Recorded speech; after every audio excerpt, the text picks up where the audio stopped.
जय सनातन धर्म की प्रिय दर्शकों, आप सभी का स्वागत है हमारे इस YouTube चैनल पर। दर्शकों, क्यों हमारे हिंदू संस्कृति के अंदर ही सनातन को खुले तौर पर स्वीकार किया जाता है? क्यों हम हिंदू संस्कृति को मानने वाले लोग खुले दिल से बात को स्वीकार करते हैं कि हाँ, हम सनातनी हैं, लेकिन बाकी किसी भी संस्कृति के अंदर ये बात वो स्वीकार ही नहीं करते हैं कि वो सनातनी है। हाँ, कुछ लोग हैं जो उनमें भी ये कहते हैं कि हाँ, हम सनातनी हैं, हमारा धर्म तो सनातन ही है, लेकिन बहुतायत में वो लोग सिर्फ अपनी संस्कृति को प्राथमिकता देते हैं। लेकिन हिंदू संस्कृति के अंदर शायद ही कोई ऐसा होगा जो ये कहे कि हाँ, मैं सनातनी नहीं हूं या हमारा धर्म सनातन नहीं है। तो आखिर दर्शकों, ऐसा क्या कारण है कि हम हिंदू संस्कृति के अंदर तो हमने सनातन को स्वीकार किया है और बाकी संस्कृति के अंदर उन लोगों ने सनातन को स्वीकार नहीं किया है, जबकि वास्तविकता यह है कि सारी की सारी संस्कृति सनातन की ही शाखाएं हैं।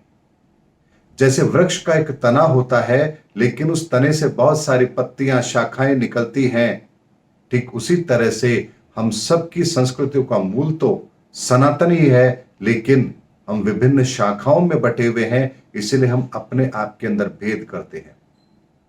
दर्शकों, आज के वीडियो में मैं आपको वही सनातन रहस्य बता रहा हूं जिसे जानना समझना आपका अधिकार है। दर्शकों, जब हम बात सनातन की करते हैं तो सनातन के अंदर वो धरती के सारे सूत्र भी आ जाते हैं जिससे इस सृष्टि का निर्माण होता है। ऐसे में जो बाकी के संप्रदाय हैं या जिन्हें कहूं बाकी की संस्कृतियां हैं, वहां उन्होंने सनातन के केवल एक ही सूत्र को पकड़ करके उसी को फॉलो किया है और इसी कारण से वो अपने आप को सनातनी नहीं मानते हैं। जैसे जैन संस्कृति के अंदर ध्यान, साधना, तप और निर्वाण को प्राथमिकता दी गई है। सिख संस्कृति के अंदर गुरु के आदर्शों को प्राथमिकता दी गई है।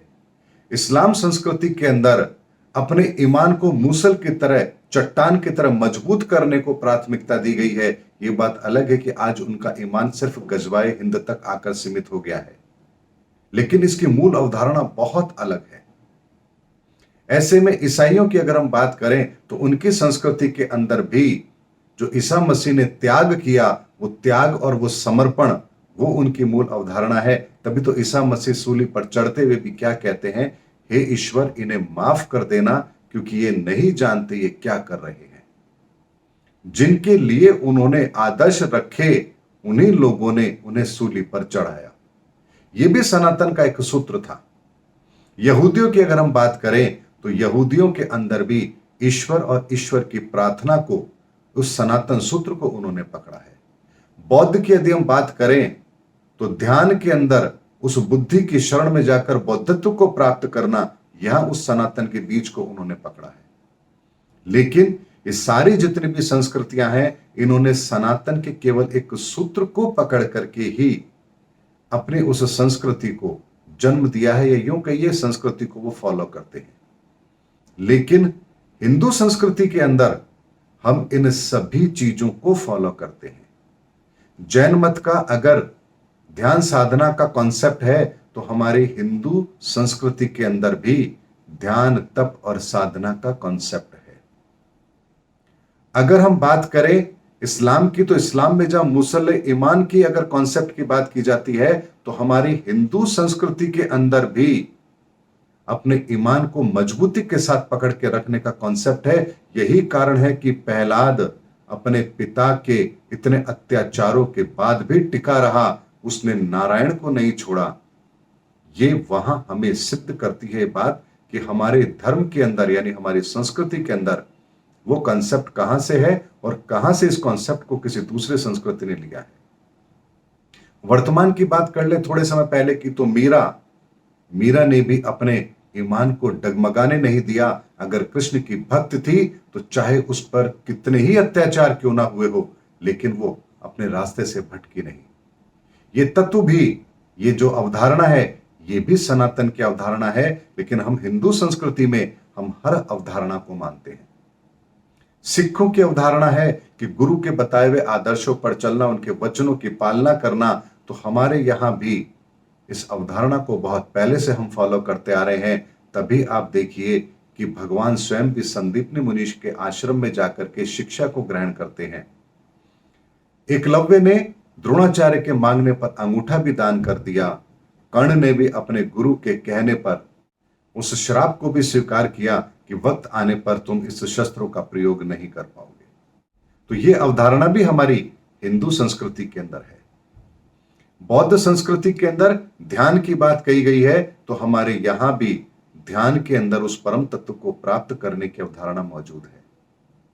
यहूदियों के अंदर अगर ईश्वर और प्रार्थना की अवधारणा है, तो हमारी हिंदू संस्कृति के अंदर भी प्रार्थना और ईश्वरीय अस्तित्व को बताया गया है।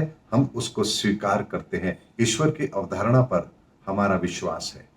इसीलिए चाहे जितनी भी संस्कृतियां रही हो, उन सब के अंदर फिर भी एक ही आदर्श को लेकर चला गया है। लेकिन हिंदू संस्कृति के अंदर हमने सनातन की हर अवधारणा को समझा है, स्वीकार किया है। इसीलिए हमारी जड़ें, सनातन की जड़ें बहुत गहरी हैं और हम ये स्वीकार करते हैं कि हम सनातनी हैं। लेकिन वर्तमान के अंदर हिंदू संस्कृति के अंदर भी बहुत सारे लोग हैं जो सनातन की अवधारणा से कोसों दूर जा चुके हैं। इसीलिए वो कहते हैं हम तो शिव को मानते हैं, हम किसी देवी देवता को नहीं मानते। कोई कहता है हम तो कृष्ण को मानते हैं, बाकी हम किसी चीज को नहीं मानते। तो वो हरे रामा हरे कृष्णा के अलावा और कुछ नहीं करते। कोई यज्ञ को महत्व देता है तो केवल और केवल यज्ञ के माध्यम से ही ईश्वर की प्राप्ति का साधन बताते हैं। तो बहुत से गुरु ऐसे हैं जो केवल अपने शिष्य को ध्यान साधना के द्वारा ही ईश्वर प्राप्ति का मार्ग देते हैं। तो बहुत से ऐसे भी हैं जो अपने शिष्यों को सारे धर्मशास्त्र को ही गलत बता करके अपने ही द्वारा कही गई बातों को नया धार्मिक शास्त्र ग्रंथ के रूप में उनके सामने रखते हैं। दर्शकों, ये सब वो लोग हैं जो सनातन से कोसों दूर हैं, क्योंकि ये सनातन को जानते ही नहीं है, सनातन को पहचानते ही नहीं है। सनातन एक मूल अवधारणा है। जैसे हमारे हाथ भी हैं, हमारा सिर है, हमारी आंखें, हमारे नाक, हमारा कान, हमारे पांव, हमारा पेट, हमारे कंधे, ये सब अलग अलग हैं, लेकिन है तो एक शरीर का हिस्सा। अगर हाथ कहे कि सारे काम मैं ही क्यों करूं, तो क्या शरीर का संचालन हो पाएगा? या बाकी के अंग कहे कि सारा स्वाद तो ये मुख लेता है, ये जीभ लेती है और मेहनत हमें करनी पड़ती है, तो क्या ये संभव है? तो इसी तरह से सनातन के अंदर से ही ये सारी संस्कृतियां निकली हैं। लेकिन जब हम किसी एक अंग विशेष की महत्वता को पकड़ लेते हैं और बाकी को डिनाय करते हैं, हम स्वीकार ही नहीं करते, उसके अस्तित्व को ही नकार देते हैं, तो यहां फिर हमारी स्थिति वही हो जाती है जैसे एक अपाहिज की होती है, या किसी व्यक्ति के शरीर का एक अंग यदि काम ना करे तो आप उसे क्या कहते हैं यह आपको अच्छी तरह से पता है। इसी तरह से सनातन के अंदर से ही सारी संस्कृतियां निकली हैं और हर संस्कृति के अंदर भी एक मूल तत्व है जो सनातन से जुड़ा हुआ है। और जब तक वो तत्व इस संस्कृति के अंदर रहेगा, वो संस्कृति जीवित रहेगी, और जिस दिन वो तत्व भी वहां से समाप्त हो जाएगा, इस संस्कृति भी समाप्त हो जाएगी। इसीलिए इस सनातन के तत्व का अगर आखिरी अंश भी किसी संस्कृति में विद्यमान है तो इस धरती पर उसका अस्तित्व कायम रहेगा। यही कारण है कि आज की डेट में भी ऐसी बहुत सारी संस्कृतियां हैं जो दूसरी संस्कृति को समाप्त करने पर तुली हैं, लेकिन चूंकि उनकी संस्कृति की मूल अवधारणा में कहीं ना कहीं सत्य छुपा हुआ है, इसीलिए आज भी वो इस धरती पर कायम है। लेकिन जिस दिन इस तत्व की प्रधानता समाप्त हो जाएगी, ये संस्कृति भी समाप्त हो जाएगी। जैसे भगवान राम ने रावण को तब तक नहीं मारा जब तक उसने अपने धर्म का आखिरी रास्ता भी नहीं छोड़ दिया। उसके बाद भगवान को विवश होना पड़ा उसके वध को करने के लिए। भगवान कृष्ण ने भी कौरवों को तब तक नहीं मारा जब तक वो धर्म के रास्ते पर थे, या एक भी लेश मात्र भी धर्म उनके साथ था। लेकिन जिस दिन उन्होंने सभी धर्मों का त्याग कर दिया, उस दिन भगवान को विवश होना पड़ा उनका वध करने के लिए।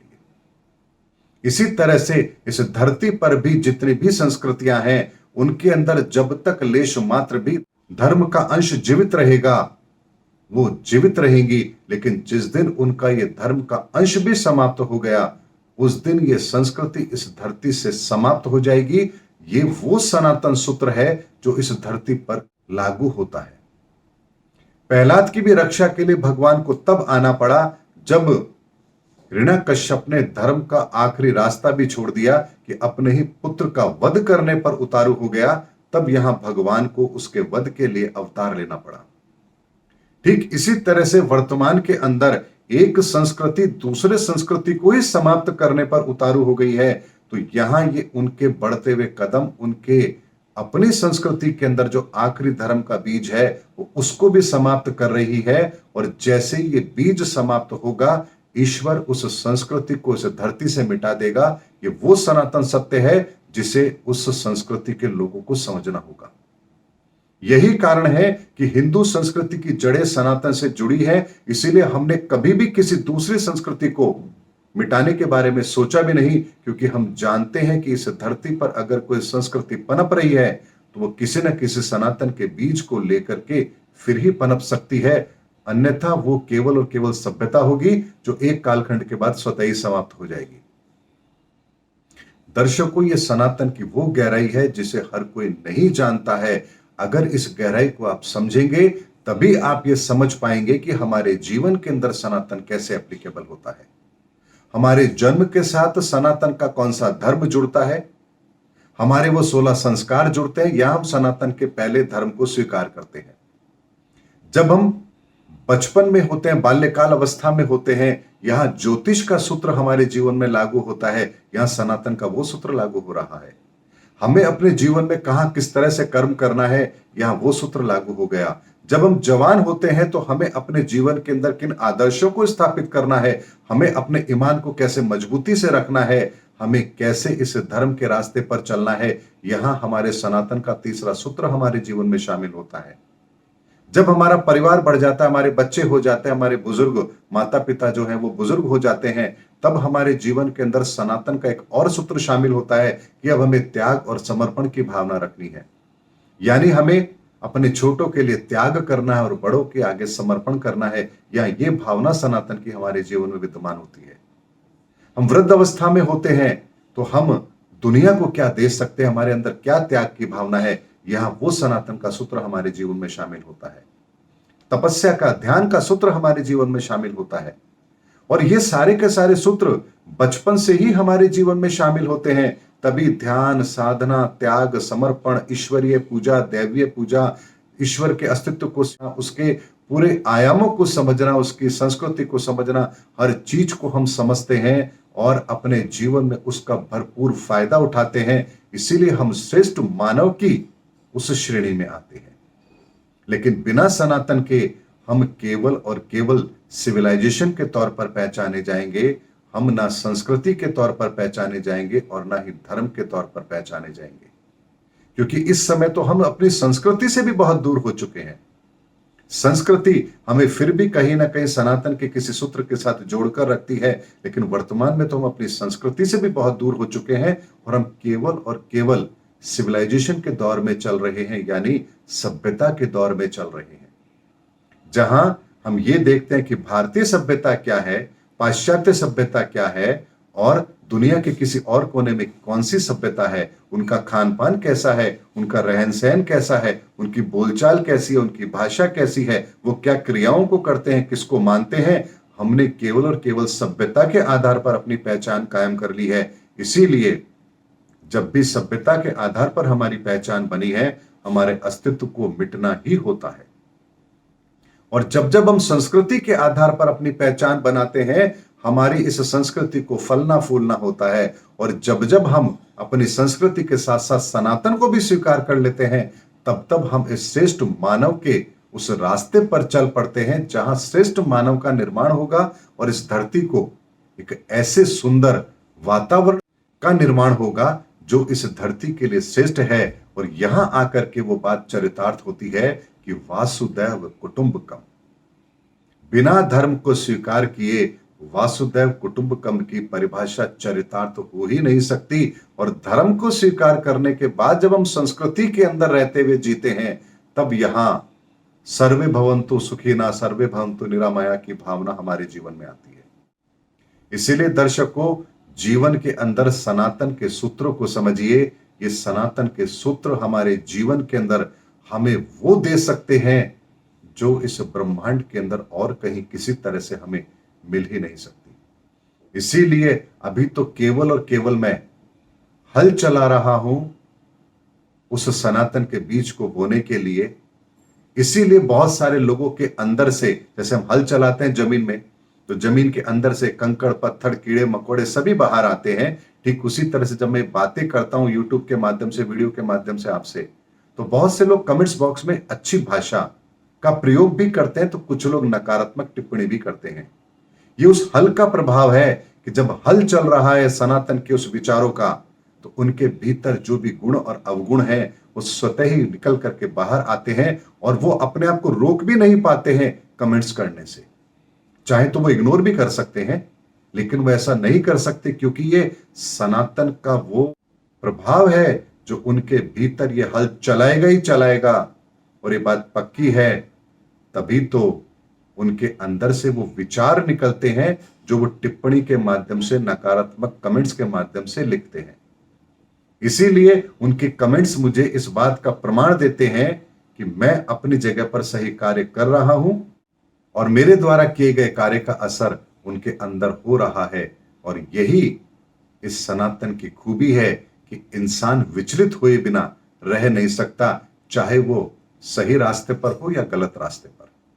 सही रास्ते वाला भी प्रभावित जरूर होगा और गलत रास्ते वाला भी विचलित जरूर होगा, क्योंकि सनातन की विचारधारा उसके सीधे दिल पर जाकर के चोट करती है। इसीलिए दर्शकों, सनातन की इस मुहिम को आप लोग भी आगे बढ़ाइए। आने वाला समय सनातन का है और सनातन को मानने वालों का है। मिलेंगे अगले वीडियो के अंदर, तब तक के लिए जय हिंद, जय भारत, जय सनातन धर्म।